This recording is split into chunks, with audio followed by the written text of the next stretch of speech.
मैं मौजूद हूँ लाइन ऑफ कंट्रोल पर वाक़ वादी अलीपा में। वादी अलीपा की अगर बात की जाए तो तकरीबन पिछले 30 से 40 मिनट से वादी अलीपा के जो अगले मोर्चे हैं वहाँ पर भारत की जानब से जो हमारी जो पोस्टें हैं उन पर बिलाश्तियार फायरिंग का जो सिलसिला है वो जारी है। पाक फौज की जानब से भी भरपूर जवाब दिया जा रहा है। ताहम जब अगर बात की जाए आबादी की, तो आबादी पर बिल्कुल किसी भी किस्म का कोई फायर नहीं है। पोस्ट टू पोस्ट जो फायर है वो जारी है। पाक फौज की जानब से भरपूर जवाब दिया जा रहा है। बिस्मिल्लाहिर्रहमानिर्रहीम, अस्सलाम वालेकुम। मैं हूं मखदूम शहाबुद्दीन। सोमवार 27 अक्टूबर 2025 का आगाज होते ही भारत ने पाकिस्तान के साथ सीज फायर मुआहिदा तोड़ दिया है। अब से कुछ देर पहले वादी लीपा से इंतहाई तशवीशनाक डेवलपमेंट्स मौसूल हुई और इस वक्त जब मैं ये वीडियो रिकॉर्ड कर रहा हूं, पाकिस्तान और भारत की अफवाज के दरमियान लाइन ऑफ कंट्रोल पर बाज़ाब्ता तौर पर जो फायरिंग का सिलसिला है वो 3 घंटे तक जारी रहा और इस वक्त भी सूरत हाल जो है वो वॉलेटाइल है। पाकिस्तान आर्मी, पाकिस्तान एयरफोर्स और पाकिस्तान नेवी इस वक्त मुकम्मल तौर पर हाई अलर्ट पे जा चुके हैं। मैं सारी डिटेल्स आपके सामने रखता हूं, लेकिन अगर अभी तक आपने इस वीडियो को लाइक नहीं किया तो लाइक जरूर कर दें। कॉमेंट सेक्शन में पाकिस्तान जिंदाबाद का नारा जरूर लिखें और जिन लोगों ने चैनल को सब्सक्राइब नहीं किया उनसे मेरी यह दरखास्त होगी कि चैनल को भी लाजमी सब्सक्राइब कर लें। नाज़रीन इकराम, भारत की तरफ से ऑपरेशन सिंदूर 2.0 लॉन्च करने का ऐलान कर दिया गया। भारत ने 30 अक्टूबर से 10 नवंबर तक गुजरात राजस्थान इंटरनेशनल बॉर्डर और पानी और सर क्रीक तक जो अपने एयर स्पेस का क्लोजर है नोटम जारी कर दिया और कहा कि ट्राई सर्विसेज की मशकें होंगी।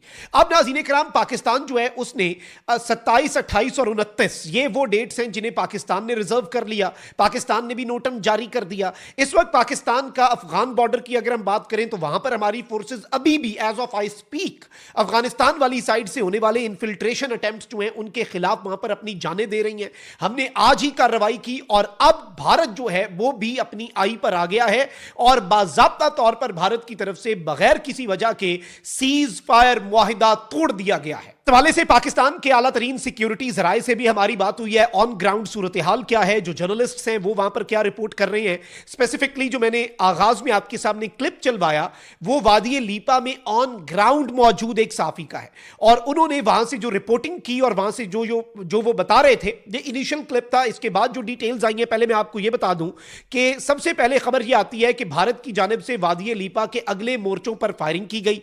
पाक फौज की जानिब से भरपूर किस्म की जवाब फायरिंग जो है वो भारत की तरफ की गई, जवाब दिया गया और बारी बारी वक्फे से भारत जो है उसने फायरिंग का सिलसिला जो है वो जारी रखा। अच्छा, अब तशवीशनाक चीज ये है नाज़रीन इकराम कि हैवी क्रॉस बॉर्डर फायर, एक होता है कि हल्के हथियारों से फायर हो, लेकिन फिर जो अब डिटेल्स आ रही हैं वो ये है कि heavy cross border fire has been reported in Leepa sector और इस वक्त पाकिस्तान आर्मी के साथ साथ पाकिस्तान एयरफोर्स और दूसरी जानिब सरक्रीक का एरिया हो या दीगर चीजें हो, Pakistan navy they are on high alert, super high alert पे है पाकिस्तान, क्योंकि नवंबर में बिहार के इलेक्शंस होने और अब नरेंद्र मोदी ने आगाज कर दिया है। और वादी लीपा में इनिशियल इंफॉर्मेशन ये आई कि 30 से 40 मिनट जो है फायरिंग चली, बाद में ये लंबा अरसा चलती रही और लंबी देर तक चलती रही और हमने इंतजार किया कि एक दफा ये मामला जो है इसकी सारी डिटेल्स जो है वो अभी तक की हमें पता चल जाए।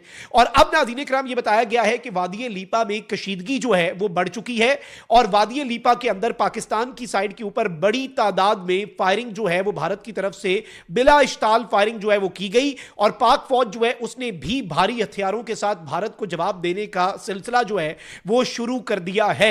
और इस सारी सूरत हाल के अंदर इस वक्त ऑन ग्राउंड सूरत हाल यह है कि भारत ने वादी लीपा के अगले मोर्चों पर फायरिंग की है। भारतीय फोर्सेस ने रात गए फायरिंग और गोलाबारी का आगाज किया as per the security sources, जिसका निशाना अगले मोर्चे थे, यानी पाकिस्तान की चेक पोस्टें थी, पाकिस्तान के जो जवान हैं उनकी जो पोस्ट हैं उन्हें निशाना बनाया गया, अगले मोर्चों को निशाना बनाया गया। ताहम पाक फौज ने दुश्मन की फायरिंग का मौसर जवाब देते हुए भारतीय मोर्चों को खामोश करवाया।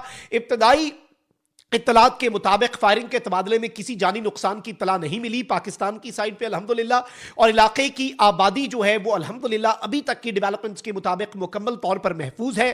पाक फौज की जवाबी कार्रवाई के बाद भारतीय चौकियों पर सन्नाटा तारी हुआ और थोड़ी थोड़ी देर के बाद वो वहां से फायरिंग करते थे, फिर जब पाकिस्तान जवाब दे रहा था उसके बाद मुकम्मल तौर पर वहां पर हू का आलम रहा और जो मकामी आबादी है उसने पाक फौज की बर वक्त और जवाबी भरपूर कार्रवाई और रद्द अमल पर इत्मीनान का इजहार किया।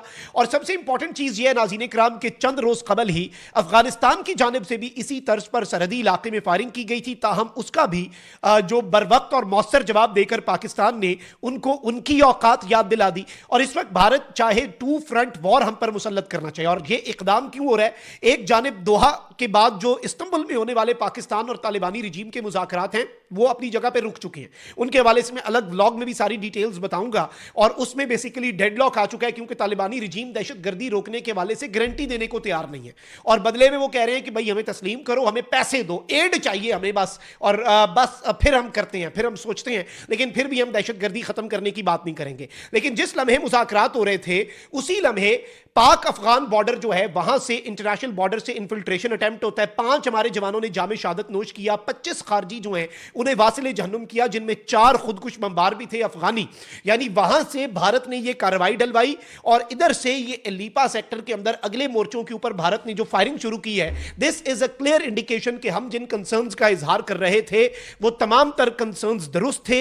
और आप ये देखें कि पाकिस्तान के नेवी चीफ अगले मोर्चों पर जाकर, सरक्रीक पर जाकर खड़े होकर क्यों जंगी लिबास पहनकर ये मैसेज दे रहे हैं कि हमारी जंगी तैयारियां मुकम्मल हैं, बिकॉज वी नो कि इंडिया क्या करने जा रहा है, और पानी के अंदर भी ये जंग छिड़नी है। और भारत जो है उसका अल्टीमेट गोल भी ये है कि हमने टेरिटोरियल लॉस इन्फ्लिक्ट करना है अपॉन पाकिस्तान। सादा लफ्जों में पाकिस्तान के इलाका जो है ना कोई हमने अपनी तरफ लेना है, और उससे क्या होगा कि भारत के अंदर ये नैरेटिव बना सकेंगे कि देखें जी हम तो जंग जीत गए क्योंकि ये हारे हुए हैं पिछली जंग, और अब ये उस चीज को कवर अप करना चाह रहे हैं। तो इस सारे सिनेरियो में जो सबसे इंपॉर्टेंट और सबसे अहम तरीन चीज है, जो सबसे तशवीशनाक फैक्टर है, वो ये है कि भारत जो है वो एलओसी के अक्रॉस भी, और इवन सर क्रीक जो है वो उसे इजी टारगेट लग रहा था। लेकिन पाकिस्तान नेवी की जो तैयारियां हैं, पाकिस्तान एयरफोर्स की जो तैयारियां हैं, और 3 दिन पहले एक तो ये नोटिस जारी हुए ना, 3 दिन पहले रॉ का तैयारा क्या कर रहा था कराची के करीब, आईएसआर करके इंटेलिजेंस सर्वेलेंस और रिकॉनिसेंस जासूसी, हमने उसे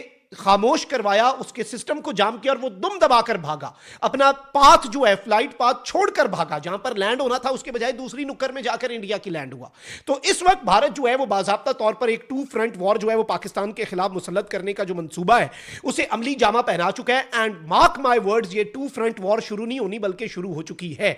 इंडिया ने अनप्रोवोक्ड बिला इश्ताल फायरिंग की, पाकिस्तान की आर्मी ने इनिशियली छोटे हथियारों से उन्हें जवाब दिया, एस्केलेशन लैडर को कंट्रोल करते हुए, बाद में गोला बारूद जो है वो भी चलाए जाने की इतलात है, और पोस्ट टू पोस्ट फायरिंग जो है वो ये हुई, यानी इसमें सिविलियन आबादी नहीं, पोस्ट टू पोस्ट फायरिंग जो है एक चेक पोस्ट से दूसरी चेक पोस्ट पे वो 3 घंटे तक जारी रही। अल्हम्दुलिल्लाह हमारी साइड के ऊपर, दूसरी साइड का हमें क्या पता वहां पर क्या हुआ है, अल्हम्दुलिल्लाह हमारी साइड के ऊपर कोई जानी नुकसान जो है उसकी इतला नहीं मिली, और हमारी साइड पे बिल्कुल इस वक्त हमारी फोर्सेस हाई अलर्ट पे हैं।